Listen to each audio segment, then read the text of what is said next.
حضرت انس بن مالک رضی اللہ تعالیٰ عنہ یہ بڑے خوش نصیب خوش بخت انسان ہیں۔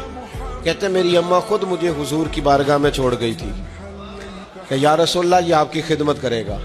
کہتے میں نے 10 سال حضور کی نوکری کی ہے، نبی پاک نے کبھی اوف بھی نہیں کہا۔ فرماتے مجھے ایک دن حضور نے فرمایا جا یہ کام کر کے آ۔ حضور میں نے کوئی نہیں جانا۔ یہ کیوں بات کی؟ یہ ذرا لاڈ کے ساتھ کی، یہ ذرا حضور جو پیار کرتے تھے نا اس پیار کو سامنے، حضور میں نے نہیں جانا تو کہتے ہیں حضور تھپکی دے کے یہ غلام سے بات ہو رہی، حضور فرمانے لگے چل نہ تجھے کہا ہے نہ جا کر کے آ۔ رستے میں جب میں گیا تو بچے کھیل رہے تھے، میں نے بھی کھیلنا شروع کر دیا۔ حضرت انس بن مالک کہتے ہیں جب حضور کو آتے دیکھا تو میں پوری طرح ڈر گیا، اور جب حضور مجھے دیکھ کے ہنسے نا بس وہ ہنس گئے اور میرا کام بن گیا۔